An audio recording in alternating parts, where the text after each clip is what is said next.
Hello and welcome to the Jack Canfield podcast. And today's episode is particularly close to my heart as I'm joined by Patty Aubery, not just my business partner for more than 30 years, but she's also one of my very closest friends in life. And Patty and I have navigated the ups and downs of the publishing, training, and business world together, learning and growing every step of the way. And one of the most valuable lessons we've learned is the art of appreciating our differences. And it's these very differences that have strengthened our partnership and allowed us to achieve more than we ever could have achieved individually. Before we start, let me tell you just a little bit more about Patty, if you don't know about her. She's the president of the Canfield Training Group. She went from being my personal assistant more than 30 years ago to president of Chicken Soup for the Soul Enterprises. She oversaw the production and marketing of more than 150 Chicken Soup for the Soul books, which have been translated into 50 plus languages. She's also a multiple New York Times bestselling author in her own right, having co-authored 13 Chicken Soup for the Soul books, including Chicken Soup for the Expectant Mother's Soul, Chicken Soup for the Cancer Survivor's Soul, and Chicken Soup for the Women Golfer's Soul, just to name a few, as well as her most recent book, which is entitled Permission Granted: Discover How Life Changes When You Give Yourself Permission. And today, Patty and I are going to be diving into our 30-year journey, and we're going to explore how embracing and appreciating the unique qualities each person brings to the table, which are different, can be a game changer in any partnership, whether it's a business relationship or a personal partnership. And we'll share some of our experiences, the challenges we faced, and how learning to value our differences has not only fueled our success, but also deepened our friendship. And it's our intention that these experiences will inform and inspire you as well. Patty, it's always a pleasure to talk about our story with others and share what we've learned, and I'm looking forward to our conversation today. So welcome, Patty. Thank you. Should be an interesting hour. You know, when we think back to the start of our journey together, it's really amazing to see how far we've come. And I'm curious, what stands out to you most about those early days and our initial vision that we had? Well, what stands out the most is you living in a condo in the Palisades with red shag carpeting and potpourri in the bathroom and incense burning. And I had the nerve to walk in the door to do an interview with you, in your purple Dodge van that smelled like cardboard boxes from traveling back and forth all over the place with Self-Esteem in the Classroom curriculum guides, if you remember, because it was before Chicken. And literally, and I had a white Dodge Colt, so we already had something in common and didn't even know about it. I think the thing that stands out for me the most is that in the beginning, I had to just trust my intuition by saying yes to even that job. And my intro sounds really impressive, I'm sure, to some people, but the fact of the matter is I was 24 years old. I didn't know anything about self-help. And I went to one workshop with a boss he was leaving to go be a trainer. And he talked me into spending $249 when I was making $14,000 a year. So it was only like $1,200 a month. And he said, I promise you it will change your life. And I went, and it did. It really did. It's what led me back to LA. It's what led me to answering that ad in the paper that said secretary wanted $25,000 a year. I never wanted to be a secretary, but I wanted the $25,000. I had set that goal. So I called. I think along with another 200 people that called your phone as well. I think there was that many calls, actually, because that was a lot of money back then for a secretary. There was a lot of calls. Yeah. So it was definitely, so that's what stands out the most, like going for it, not worrying about what other people think. I mean, if you recall, my father was not very happy that I was going to go work for a hippie, and it was going against the grain, taking an action that nobody else had taken and that they all thought was weird. But you know me, I'm weird. So I guess it worked out. Why did he think I was a hippie? I'm curious. I think he got you mixed up with Jack Cornfield. The meditation teacher. Yeah. Yeah, because he was from Iowa, wasn't he? I think maybe, yeah, possible. It's interesting. So one of the things you often share when you tell that story is that I didn't hire you at first. I loved your interview. You were my second choice, and I actually hired some woman from Phoenix that when she found out about what it was going to cost to live in LA, she decided not to do it. And I called you back and said, no, I'd like to hire you. And what did you say to me? I said, okay, but it's going to cost you 30 instead of 25. And, and I was kind of joking, but the reason I said it too was because that same night I got a call from the headquarters in Chicago for the company I was working for, and they offered me the Western Regional Sales Manager position. And I kind of knew that as well because my boss said, oh yeah, the corporate's calling me tonight. I think I'm going to get this big like promotion. And I knew in my head, he's getting fired. It was so weird. And so I was kind of ready for it. And then he called, and then you called, and then the other people called. And I'm like, what am I going to do? But I chose you. I don't know why. It was just intuitive. And I just followed my intuition and went against all my friends who said, who is this guy? What are you, nuts? Including my father. Well, it worked It paid out. off. It worked out. I said to my dad, Jack, I said, here's the deal. If this doesn't work out, the good news is I'll get a Harvard education for free. And I'll just come back and live with you. Well, you definitely, we both scored. It was really good. We both benefited a lot. So let's talk about Chicken Soup for the Soul. It didn't start out it wasn't an immediate success. We had a lot of challenges. And I'd love to hear your take on some of those and how you felt we managed them together. You know, as I look back on it now, I don't feel like we had a lot of challenges. I mean, we did have a challenge. We wrote a book. We didn't know any different. And we went out to get a book published, didn't know we had to have an agent, got an agent. Agent went out to everybody and then gave us the book back. And I was thinking about that today. I'm thinking, you know, the fact that we got rejected from everyone and he came back and said, I'm really sorry, I can't sell your book, should have been the biggest obstacle, the worst day of our lives. But it turned out it saved us $45 million in royalties. It wasn't a bad day after all. And it taught us how to take bigger action and continue to ask and finally find an amazing publisher who was a small little guy that you happen to know, which is another crazy story. And we got to basically run our own publishing company. Yeah, what do you think was the biggest obstacle? Yeah. Well, if we'd had a big New York publishing company, we'd have been one of many, many, many books they were doing. And Peter Begzo, who was at Health Communications, his company was slowly going bankrupt. And we came along and basically saved the company. But what happened was because we were one of a very few books, it actually, we got a lot more attention, if you will, in the marketing and sales of that book. When I say we had some difficult and challenging times, I remember there were times when we didn't have enough money to pay the bill for the toner in our computers, our copy machine. And you managed to make sure we did. Talk about that. That was definitely challenging because I wasn't used to thinking that outside of the box at the time. I had only met Mark for a few minutes when that happened, who was the out of the box thinker. And I would say, Jack, we can't pay the bills. And you would say, it's your job to see the glass half full or half empty. It's my job to see it half full. Figure it out. So I just had to get really proactive. I'm like, okay, I'll call the landlord. I'll tell them we need to make payments on our rent. I'll call the toner people because back in those days, I mean, even in today's world, toner is really expensive. And we were printing out hundreds of manuscripts to go, promote this thing. So we owed, I don't know, $5,000, I think, to the toner company. So negotiating that and yelling at you every time you went to the plant store on the weekend, saying, stop spending money. We talk about this focus of this podcast being about our differences and how they played a big part in our success. So I'm curious, what are your thoughts about what our differences are and how those styles actually supported each other in our success? Well, what I've learned over the years is you've always been a teacher. And so everything is very methodical with what you do. And I'm much more ADD, sky's the limit, fake it till you make it kind of person. And so with you being so structured, in fact, I used to get upset because you'd tell me how to sharpen a pencil and it would freak me out. But the reality is you were like that slow and steady, the tortoise wins the race kind of thing. And in the beginning, especially, I have to give you credit, I was pretty crazy. I was young and not focused, and you put up with like a ton of crap, but you gave me space to grow. And I was never going to be that person that could work in a cubicle. And I think that by having this balance, and also I have to say out loud, you hate confrontation. So even if I messed up, you didn't want to confront me on it, which played to my advantage when I was younger. I don't know if it does sometimes today, but it just worked. And I think because you were on the road so much, you just basically said, hey, I'm gone for 3 weeks. Here's a stack. And so I thought, oh my gosh, this guy just like left me with stuff and I get to just make it up and figure it out. That was like a dream.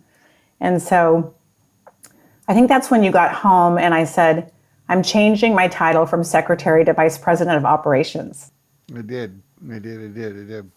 You know, we've had our moments over the years. I mean, we've had our little fights and so forth, and so on. But I think the thing I notice about all relationships, especially in corporations and also in my marriage, is that those opposites, if you will, create kind of a whole. Like you really cared about the finances and the details, and I was just out there wanting to teach and save the world and so forth. And I think sometimes I felt you were trying to hold me back, and maybe I felt you felt might feel I was trying to hold you down or whatever. But it worked. Well, if I remember, I would say you said, you weren't charging a lot in the beginning. And I would always say, you need to up your fees. You need to up your fees. And you would get defensive and say, I just want to make a difference. And I'd say, good, I just want to make money. So together we're better. And I was sort of joking, but again, I didn't really, this was a business for me. It wasn't about changing lives. And that didn't show up until a couple years in, where I saw the power of setting goals and being in a business with other people that want to support each other and thinking big and things like that. So I bought in, at the beginning. I was much more into this is just a job that could make a lot of money, to be honest. Mm-hmm. Mm-hmm. Well, we did end up doing that. I don't know why, but I feel like I want to share this story with people because there was a time when we did have our moments where we'd yell at each other. I'd slam the door and walk out, that kind of thing. Because I don't like confrontation. So one of the ways I would avoid it is to leave, fight or flight. You and I were the good news about you kept pushing me beyond what I thought I could do. Here's the next project we need to do. And I would say, you're ruining my Christmas vacation. I don't want to create an album right now, but we need it. We need you to do this, And then once we were having this argument, you're the one that talked me into, finally writing the Success Principles book. And then there was also this time when I don't know what we were fighting about, but I said, you're killing me. You're just giving me all these new projects I have to do. I don't want to do it. I wanted to have more time for myself. And I just kept saying, you're killing me. And then I'll let you finish the story, if you will. Well, so part of this whole thing was I would come to you with an idea and you would say, you're killing me. And my interpretation was, oh, he thinks he has to do it all by himself. But I sort of have it all planned out. But you said it over and over and over, like hundreds, if not thousands of times over a span of probably 5 years, maybe 10, literally, probably 10. And so I remember the day that we had a very large fight. And that was the same day that the past lives woman, Sandra, was coming up to visit. And so she came and you called her and said, maybe we should you said, call her and ask her if we should do the session together. And I said, okay. And I didn't want to. I was really not happy with you at the moment. So when I called her, she said, oh no, darling, this is all about you, in her little accent. So I said, okay. And so you went to your office, I went to mine. We got back to the property and she came in and I didn't know anything about past lives. I was really leery, very leery of a lot of people growing up in this world of chicken soup where everybody sort of has an agenda. So I wasn't sure if she had an agenda or if she was real. So she had to prove herself. And so she said, here's the deal. Jack and you have been married several times in past lives. And in this last life, you wanted him to have more. You were the husband and he was the wife. I said, what? She's like, you were the man, he was the woman, you were married. I said, okay. And then she said, and you kept wanting him, meaning her, the wife, Jack, to have more kids. And she, meaning Jack, died in childbirth. So in this lifetime, you owe him. And so she said, because you killed him. And I went, oh my gosh. So I literally ran over to your office and said, you have to come here now. This woman is for real. And when you came over, I said to you, so Jack, what do you say every time I bring you a new project? I said, you're killing me. Answer, you're killing me. And so Sandra said, do you want to know why? And so she reiterated the story to you. And then she did all this crazy cutting cords and all kinds of crazy stuff. And we never had that conversation again. Right. It was over. It was funny because like you were getting me pregnant with the new idea that I thought was going to kill me. And once I understood it, and once she did what she did was like removing some kind of like karmic bonds or something that bind us together. And that part I don't fully understand either. But the point was it ended that. Like we haven't had that kind of fight hardly about anything, literally, since then. That was years ago. So I think it's fascinating when people come together. Not only are you coming together with the person that you see, you're coming together with their history, and many of that can even be in lives before the one you're in. I remember reading a book called "We Were Born Again to Live Together" by a guy who does this kind of work, the past life stuff, and this woman he was writing an underground newspaper at the University of Arizona, and she was freaked out. Like she thought, like she just didn't want him to do it. And when they were regressed, it turned out that he had created a newspaper against the king back in about the 1700s in Europe, and the men that worked for the king came and killed him right in front of her, and that was what was being re-stimulated by that experience. And so it's interesting how that stuff plays out, and we're attracted to each other. What I've also learned is that as we go through our lives, we're often interacting with people more than once. Sometimes I'm your mother, then I'm your daughter, then I'm your son, and we're learning all these different ways we can relate. Now we're business partners, and so on. So that's fascinating to me.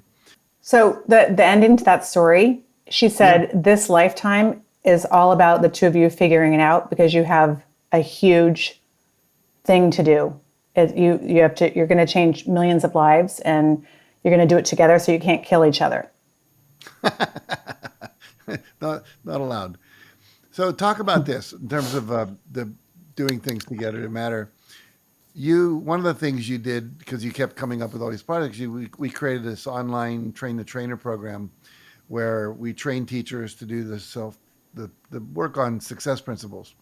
And at that time, it was a 3-week program. People would come for a week in May, maybe again in July, and again in November. And we were in the Middle East, and that all changed. Talk about that. The real story. Yeah, the real story. So we were in the Middle East, and it was probably the third week in. And I was like thinking to myself, I don't know if I can listen to Jack speak one more day. And you had these huge audiences of 5,000. I had like 20 women in a room somewhere. And so I just thought, what am I doing here? And I literally, for the first time ever, heard out loud, just be a student. And I'm like, all right, this is weird. And literally, I'm the only girl in the room and the only blonde girl with blue eyes. And the rest are men that are in robes, basically. So I start doing the work, and you do this meditation and guided visualization. And all of a sudden, I just had this massive download. Like, we have to do an online certification to train people around the world to do the success principles. It's clear as day, these 5,000 people in this room are never going to come to California. And so I started mapping it out, and I was so excited. And then I told you, and you're like, you are nuts. And if you remember what I said, well, we know that, but let's just talk about how we could really scale this thing. And we did. Yeah, you spent 2 years. We came back. We videotaped a couple of trainings, and then you edited it for I think 2 years into what it is now.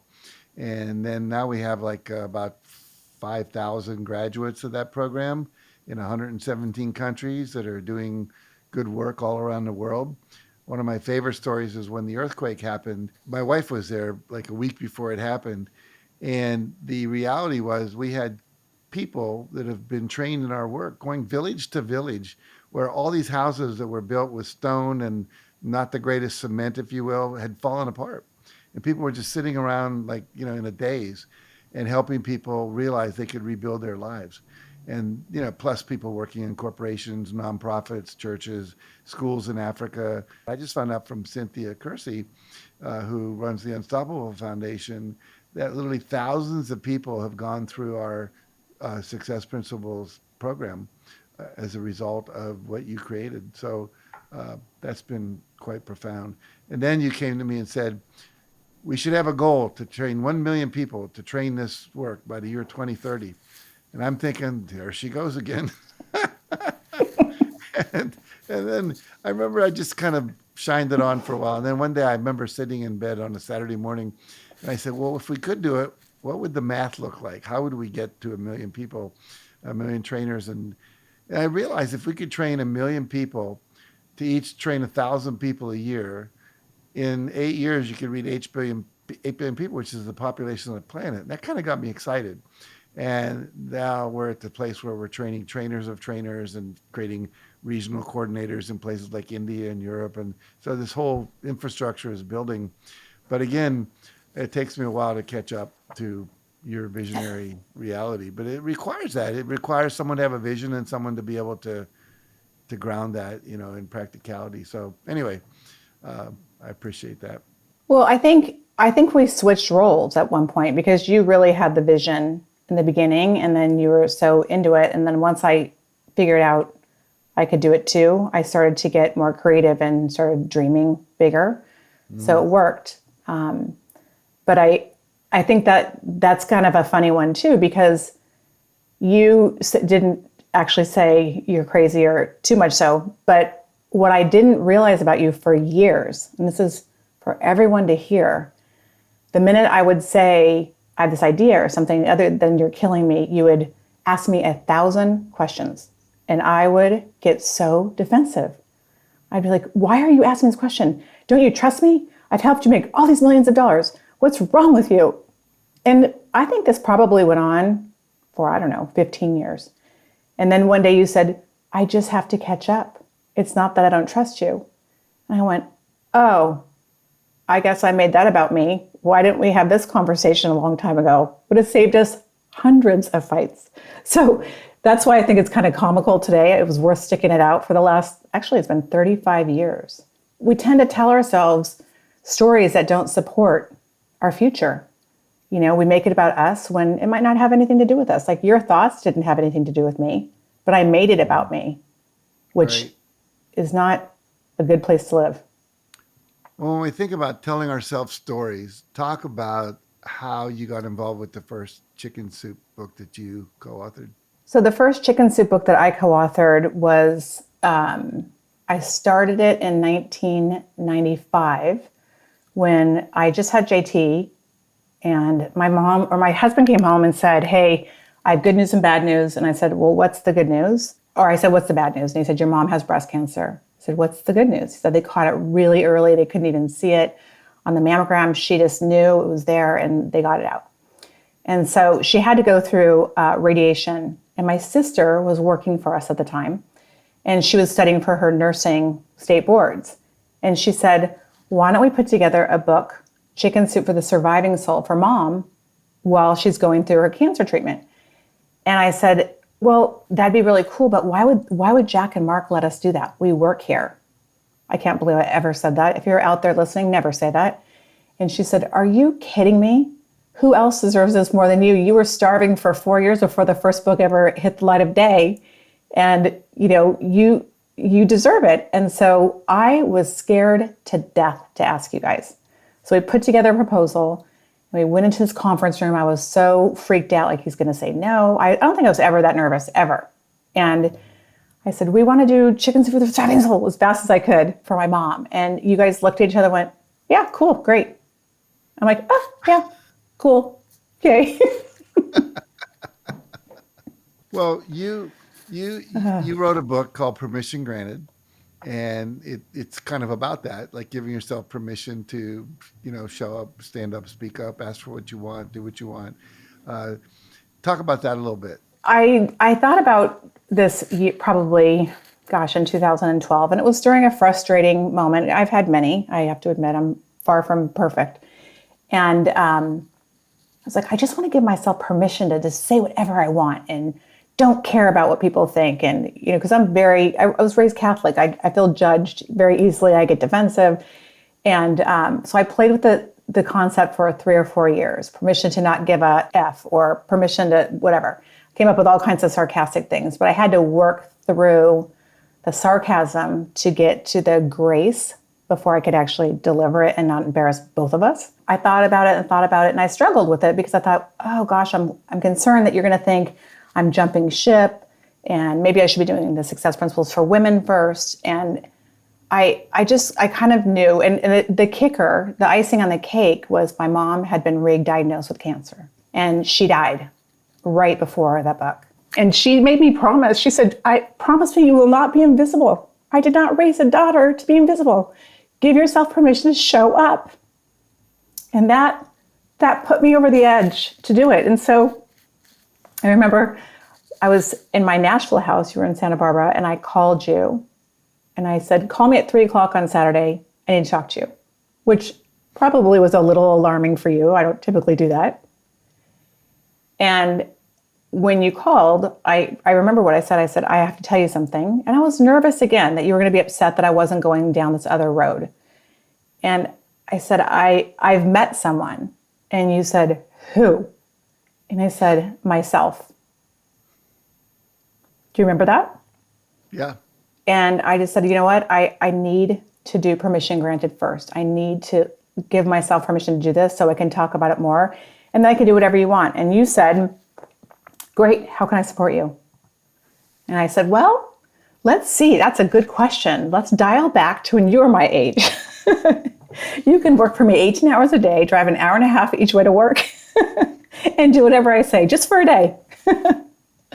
But no, all joking aside, you did say, how can I support you? And again, I could have stopped myself. So I think it's so important that women especially embrace it, but I think men need to too. Like, give yourself permission to be who you are, to be yourself, to not hide, to show up, to ask for what you need, to say what's on your mind. Because if you don't, it's not a healthy thing to do.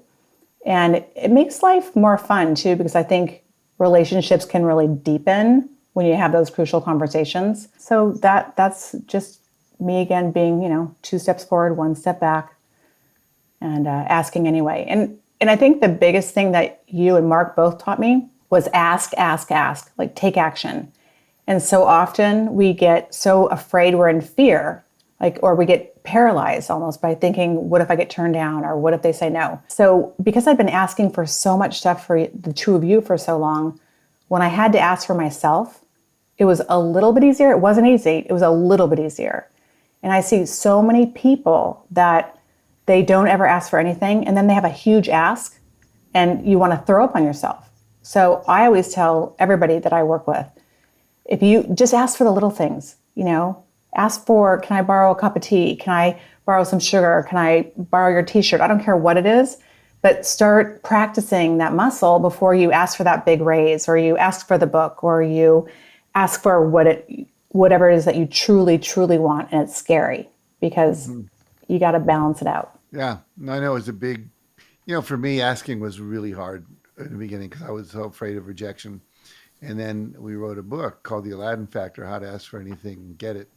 And in writing that book, I really had to explore my own history of asking, feeling afraid, not asking, being rejected and all that.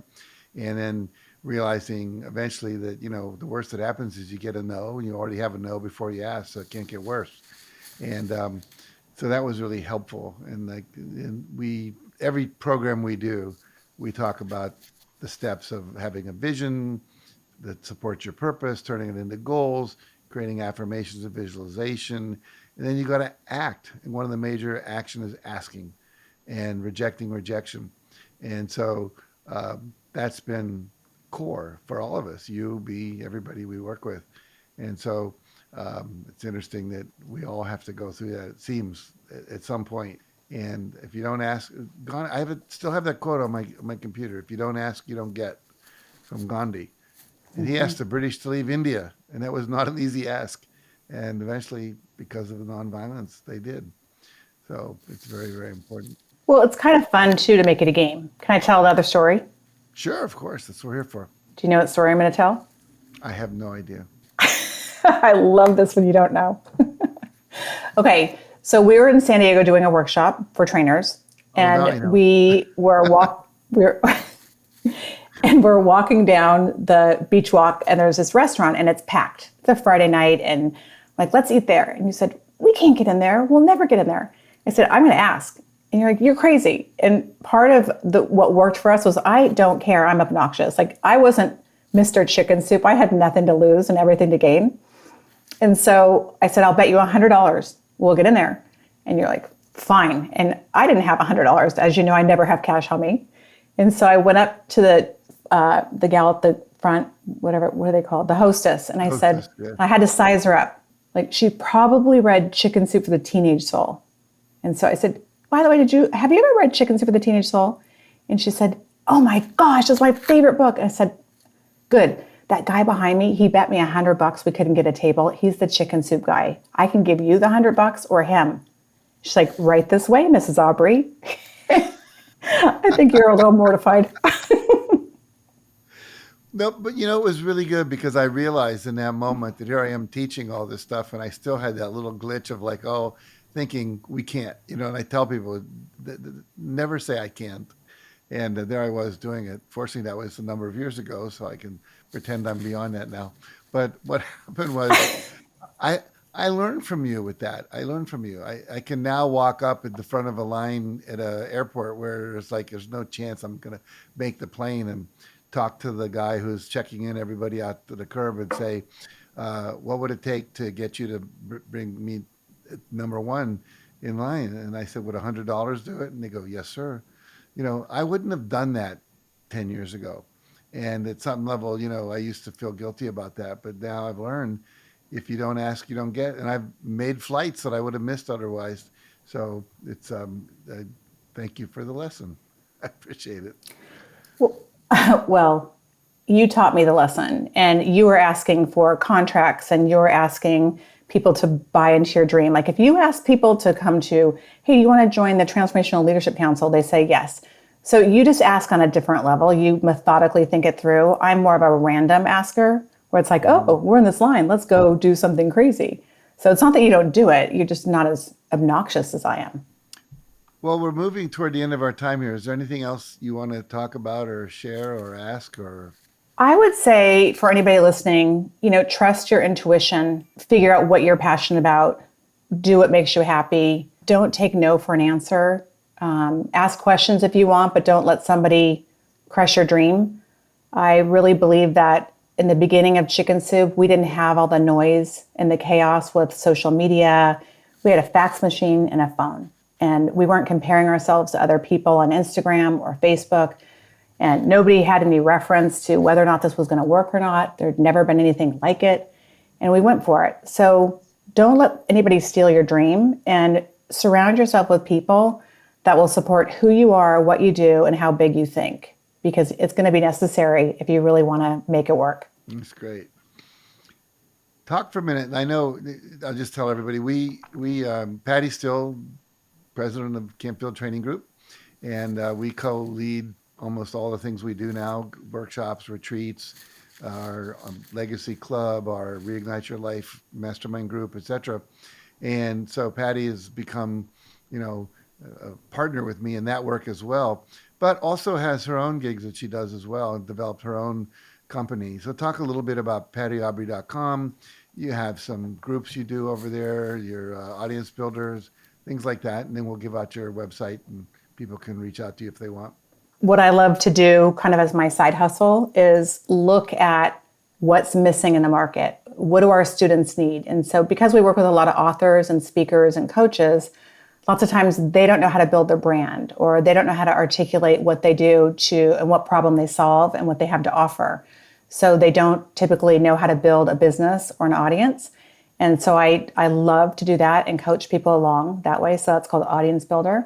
I'm always running some permission granted winter, summer, spring, or fall edition. And I do some speaker trainings. I look for what's missing, what people need that are in our tribe.